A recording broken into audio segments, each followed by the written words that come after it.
নমস্কার, আমি রূপেশ। চলে এসেছি মীন রাশিফল জুন ২০২৪ নিয়ে। জুন মাস যখন শুরু হচ্ছে তখন আপনাদের রাশির প্রথম এবং দ্বিতীয়ভাবে যথাক্রমে রাহু ও মঙ্গলদেব গোচর করছেন। রাশি সাপেক্ষে তৃতীয়ভাবে আপনাদের রাশির অধিপতি দেবগুরু বৃহস্পতির সাথে সহাবস্থানে গোচর করছেন তৃতীয়াধিপতি শুক্রদেব, এবং সাথে রয়েছেন রবিদেব এবং বুধ গ্রহ। রাশি সাপেক্ষে সপ্তমভাবে রয়েছেন কেতুদেব, রাশির দ্বাদশভাবে গোচর করছেন দ্বাদশাধিপতি এবং একাদশাধিপতি স্বয়ং শনিদেব। এর মধ্যে মাসের ১৪ তারিখের পর বুধ গ্রহ তৃতীয় ভাবের থেকে চতুর্থ ভাবে ট্রানজিট করে যাবেন। ষষ্ঠাধিপতি রবিদেব মাসের দ্বিতীয়ার্ধে এবং তৃতীয় ও অষ্টমাধিপতি শুক্রদেব ১২ তারিখের পর আপনাদের তৃতীয় ভাবের থেকে চতুর্থ ভাবে গোচর করে যাচ্ছেন। আর মাসের একেবারে শেষের দিকে গিয়ে অর্থাৎ ৩০শে জুন আপনাদের দ্বাদশাধিপতি এবং একাদশাধিপতি স্বয়ং শনিদেব বক্রী হতে চলেছেন। এই সকল গ্রহগত অবস্থান ও গোচরের নিরিখে কেমন যেতে চলেছে জুন মাসে আপনাদের স্বাস্থ্য, শিক্ষা, কর্মক্ষেত্র ও ব্যবসা, প্রেম ও বৈবাহিক জীবন কিংবা সামাজিক জীবন জানতে গেলে আজকের আলোচনাটি শেষ পর্যন্ত মন দিয়ে দেখুন। আর ভালো লাগলে অবশ্যই লাইক করুন, শেয়ার করুন, অন্যকে দেখবার সুযোগ করে দিন। আর আপনি যদি এই চ্যানেলে নতুন হন তাহলে অবশ্যই অবশ্যই অবশ্যই চ্যানেলটিকে সাবস্ক্রাইব করুন, কারণ আপনাদের প্রত্যেকটি সাবস্ক্রিপশান আমাকে গভীরভাবে অনুপ্রাণিত করে তোলে নতুন নতুন টপিক আপনাদের সামনে উপস্থাপিত করবার জন্য। আর নিচে থাকা বেল আইকনটিকে প্রেস করে অবশ্যই অল নোটিফিকেশানটিকেও অন করে দিন, যাতে করে এই চ্যানেলে নতুন কোনো ভিডিও এলে সবার আগে ভিডিওটি আপনার সামনেই উপস্থাপিত হতে পারে। আর মনে করে নিচের কমেন্ট বক্সে নিজের মূল্যবান কমেন্টটিও জানান, কারণ আপনাদের কমেন্ট আমাকে গভীরভাবে সমৃদ্ধ করে তোলে। তাহলে চলুন দেখে নিই মীন রাশিফল জুন ২০২৪। প্রথমেই দেখিনি এই মাসে আপনাদের স্বাস্থ্যভাবের দিকটি কেমন থাকতে চলেছে।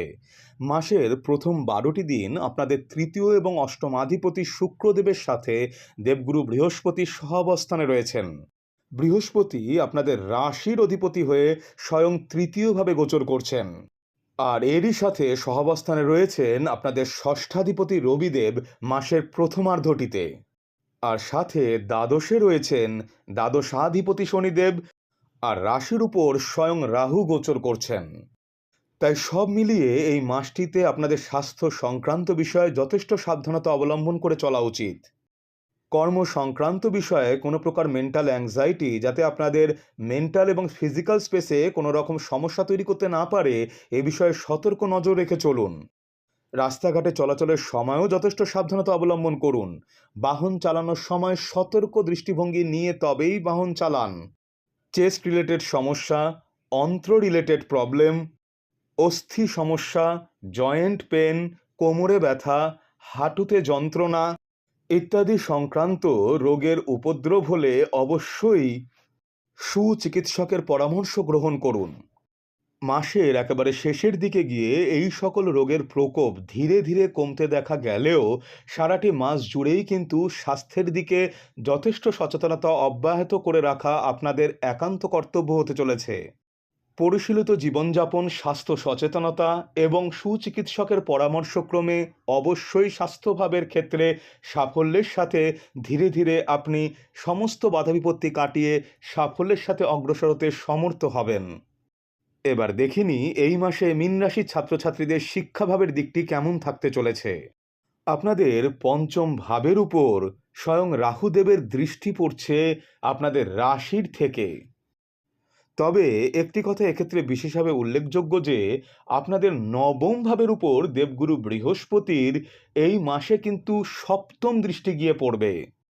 আর মাসের প্রথম ১২টি দিন কিন্তু অষ্টমাধিপতি শুক্রদেব ওনার সাথেই গোচরত অবস্থায় থাকবেন আপনাদের রাশি সাপেক্ষে তৃতীয় ভাবের উপর।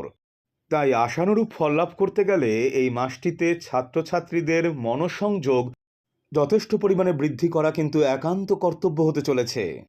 তবে হায়ার স্টাডিজ এবং রিসার্চের ক্ষেত্রে কিন্তু মাসটি বিশেষভাবে তাৎপর্যমণ্ডিত। যে সকল ছাত্রছাত্রী উচ্চশিক্ষা এবং গবেষণার্থে অ্যাব্রডে গিয়ে নিজেদের গবেষণার কাজটিকে আরেকটু এগিয়ে নিয়ে যেতে চাইছিলেন, কিন্তু নানা প্রকার বাধা বিপত্তি আসছিল আপনাদের পথে, এই টাইমটিকে প্রপারলি ইউটিলাইজ করতে পারলে অবশ্যই আপনাদের জন্য গোল্ডেন অপরচুনিটি ওয়েট করে আছে। সময়টিকে অবশ্যই উচিত আপনাদের প্রপারলি ইউটিলাইজ এবং কানেক্ট করা। Management, microbiology, data science, informatics, chartered accountancy, law ইত্যাদি ক্ষেত্রে যুক্ত ছাত্রছাত্রীদের জন্য কিন্তু মাসটি বিশেষভাবে উল্লেখযোগ্য ও তাৎপর্যমণ্ডিত হয়ে উঠতে চলেছে। টেকনিক্যাল সেক্টরে যুক্ত ছাত্রছাত্রীদের জন্যও কিন্তু সময়টি বিশেষভাবে আদর্শ। আর যে সকল ছাত্রছাত্রী দীর্ঘদিন ধরে কোনো না কোনো কম্পিটিটিভ এক্সামের জন্য প্রচেষ্টা করছিলেন, আপনাদের ক্ষেত্রেও কিন্তু সময়টি বিশেষভাবে উল্লেখযোগ্য হয়ে উঠতে চলেছে। এবার দেখে নিই কর্মক্ষেত্র এবং ব্যবসায়িক ক্ষেত্রের দিক থেকে এই মাসটি আপনাদের জন্য কেমন যেতে চলেছে। আপনাদের দশমাধিপতি এবং রাশির অধিপতি স্বয়ং দেবগুরু বৃহস্পতি আপনাদের রাশির সাপেক্ষে তৃতীয়ভাবে গোচর করছেন। এক্ষেত্রে সব থেকে উল্লেখযোগ্য বিষয় হলো ওনার পঞ্চম দৃষ্টি গিয়ে পড়ছে আপনাদের রাশির সপ্তম ভাবের উপর, এবং সপ্তম আর নবম দৃষ্টি গিয়ে পড়ছে আপনাদের রাশি সাপেক্ষে নবম এবং একাদশ ভাবের উপর গিয়ে। দশমাধিপতির একাদশ ভাবের উপর দৃষ্টি অবশ্যই কিন্তু এই সময়কালে আপনাদের সকল প্রকার ইচ্ছা পূরণ এবং আয় ইনকামের যোগকে প্রশস্ত করার সম্ভাবনা প্রবল করে তুলেছে। এতদিন ধরে, বিশেষ করে গত বছরের শেষের দিক থেকে কিন্তু কর্মক্ষেত্রে আপনারা নানাভাবে হতাশাগ্রস্ত হয়ে পড়েছিলেন। প্রবল কর্মোদ্যোগ সত্ত্বেও কিন্তু কর্মের প্রকৃত এবং ডিজায়ার্ড ফ্রুট আপনারা অনুভব করতে পারছিলেন না এতদিন ধরে। কিন্তু সপ্তম ভাবের উপর দেবগুরু বৃহস্পতির দৃষ্টি কিন্তু ধীরে ধীরে এই সময়কালে আপনাদের কর্মক্ষেত্রে আসা বাধা বিপত্তিকে অবলুপ্ত করতে চলেছে। শুধু তাই নয়, এই সময়কালে অবশ্যই কিন্তু কর্মক্ষেত্রে আপনি নানাভাবে ভাগ্যের সাপোর্ট পেতে চলেছেন। প্রয়োজন কর্মক্ষেত্রে প্রবল সাহসের সাথে সামনের দিকে অগ্রসর হওয়া, উপযুক্ত আত্মকুশলতার মাধ্যমে। সময়টি আপনাদের জন্য অবশ্যই কিন্তু স্কিল ডেভেলপমেন্টের বিশেষ সময় হয়ে উঠতে চলেছে। টেকনিক্যাল ও আইটি সেক্টরে কর্মরত জাতক জাতিকাগণ যারা দীর্ঘদিন ধরে চাইছিলেন অ্যাব্রডে গিয়ে নিজেদের ক্যারিয়ার অপরচুনিটিকে আরেকটু এক্সপ্যান্ড করতে, আপনাদের জন্য কিন্তু টাইমটি বিশেষভাবে উপযুক্ত হয়ে উঠতে চলেছে। মাইক্রোবায়োলজি, চার্টার্ড অ্যাকাউন্টেন্সি এবং রিসার্চ সেক্টরে কর্মরত জাতক জাতিকাদের জন্য কিন্তু সময়টি বিশেষভাবে তাৎপর্যমণ্ডিত হয়ে উঠতে চলেছে। এছাড়া এই মাসে আপনাদের দ্বিতীয়াধিপতি মঙ্গলদেব দ্বিতীয়ভাবে গোচর করে আপনাদের ধনভাবকে সমৃদ্ধ করে তুলতে চলেছেন। চিকিৎসাবিদ্যা, ল, ফিনান্স সেক্টর এবং ব্যাংকিং সেক্টরে কর্মরত ব্যক্তিদের জন্য কিন্তু মাসটি বিশেষভাবে তাৎপর্যমণ্ডিত হয়ে উঠতে চলেছে। গত কয়েক মাস ধরে আপনাদের মধ্যে পুরনো কর্মের প্রতি একটা অনীহার আত্মপ্রকাশ ঘটেছিল, এবং নতুন কিছু কর্মোদ্যোগের জন্য অনেকেই কিন্তু প্রচেষ্টা করেছেন। ধীরে ধীরে আপনাদের সেই সকল রাস্তাও কিন্তু প্রশস্ত হতে চলেছে। শুধু তাই নয়, কর্মক্ষেত্রে মনোমতো জায়গায় স্থান পরিবর্তনের সুযোগও কিন্তু পেতে চলেছেন আপনারা এই সময়কালেই। এছাড়া ইন্স্যুরেন্স সেক্টরে যুক্ত জাতজাতিকাদের জন্যও কিন্তু সময়টি হতে চলেছে বিশেষভাবে উল্লেখযোগ্য। এই মাসে আপনার কর্মদক্ষতার জন্য কর্মক্ষেত্রে আপনি ভূয়সী প্রশংসা পেতে চলেছেন ঊর্ধ্বতন কর্তৃপক্ষর কাছ থেকে। তবে একটি কথা বিশেষভাবে উল্লেখযোগ্য যে কর্মক্ষেত্রে ঊর্ধ্বতন কর্তৃপক্ষ এবং অন্যান্য কলিগদের সাথে কথা বলার সময় যথেষ্ট সাবধানতা অবলম্বন করে তবেই কথা বলুন, অন্যথায় পরবর্তী ক্ষেত্রে কিন্তু এর থেকেই কিন্তু বৃহত্তর সমস্যার সূত্রপাত হতে পারে। তাই এদিকে সজাগ নজর রেখে চলুন। এছাড়া ব্যবসায়িক ক্ষেত্রে যুক্ত জাতজাতিকাদের জন্য কিন্তু মাসটি বিশেষভাবে তাৎপর্যমণ্ডিত হয়ে উঠতে চলেছে। Online sector, digital marketing, media, communication সেক্টরে কর্মরত ব্যক্তিদের জন্য কিন্তু এই মাসটি বিশেষভাবে তাৎপর্যমণ্ডিত। এছাড়া রিয়েল এস্টেট সেক্টরে যুক্ত জাতজাতিকাদের জন্য কিন্তু সময়টি বিশেষভাবে তাৎপর্যমণ্ডিত হয়ে উঠতে চলেছে। এছাড়া বাচিক শিল্পীদের জন্য কিন্তু মাসটি বিশেষভাবে উল্লেখযোগ্য হয়ে উঠতে চলেছে।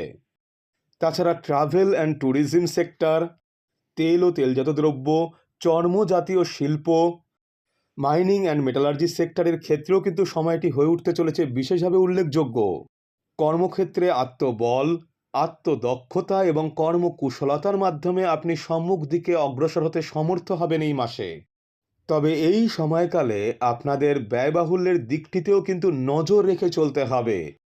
অবশ্যই আয় ব্যয়ের মধ্যে সামঞ্জস্য বজায় রেখে চলাই কিন্তু এই সময় আপনাদের একান্ত কর্তব্য হয়ে উঠতে চলেছে।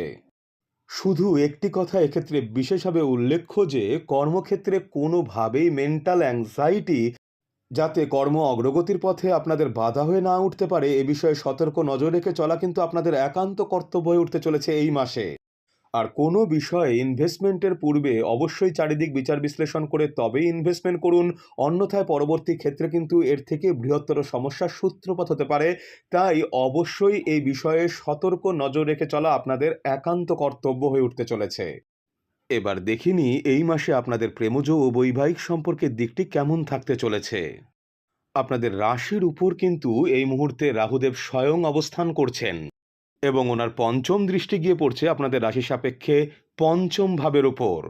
ফলে প্রেমজ সম্পর্ক নিয়ে প্রবল মেন্টাল অ্যাংজাইটি এবং একটা ইনসিকিউরিটির ভাব কিন্তু আপনাদের মধ্যে এই সময়কালে থাকতে পারে। সামান্য বাগবিতণ্ডা থেকে শুরু করে বৃহত্তর কোনো সমস্যা যাতে আপনাদের প্রেমজ সম্পর্কের মধ্যে বাধা তৈরি করতে না পারে এ বিষয়ে সতর্ক দৃষ্টি রেখে চলা কিন্তু এই সময় আপনাদের একান্ত কর্তব্য হয়ে উঠতে চলেছে। অতিরিক্ত মাথা গরম করে কোনো কথা বলে ফেলার ফলে প্রেমজ সম্পর্কের মধ্যে কিন্তু এই সময় আপনাদের বিপত্তি উপস্থিত হতে পারে, তাই এ বিষয়ে সতর্ক নজর রেখে চলুন। আর যে সকল জাতক জাতিকা বৈবাহিক সম্পর্কে রয়েছেন আপনাদের ক্ষেত্রেও কিন্তু মাসটি হয়ে উঠতে চলেছে বিশেষভাবে উল্লেখযোগ্য। মাসের প্রথম দিকে বৈবাহিক সম্পর্কের মধ্যে আগে থেকেই চলে আসা টানাপোড়েন অব্যাহত থাকলেও ধীরে ধীরে কিন্তু মাসের শেষের দিকে গিয়ে সম্পর্কের উন্নতি হওয়ার যোগ যেরকম বিদ্যমান তেমনইভাবে সম্পর্কের মাধুর্য এবং গভীরতা উভয়ই কিন্তু ধীরে ধীরে বৃদ্ধিপ্রাপ্ত হতে চলেছে। আশা করি আজকের আলোচনা আপনাদের ভালো লেগেছে। খুব শিগগিরই ফিরে আসছি এই চ্যানেলে আপনাদেরই কাছে নতুন কোনো ইন্টারেস্টিং টপিক নিয়ে। আপনাদের জীবনের সুখ সমৃদ্ধি কামনা করে আজকের আলোচনা তাহলে এখানেই শেষ করলাম। ভালো থাকুন, সুস্থ থাকুন। ধন্যবাদ।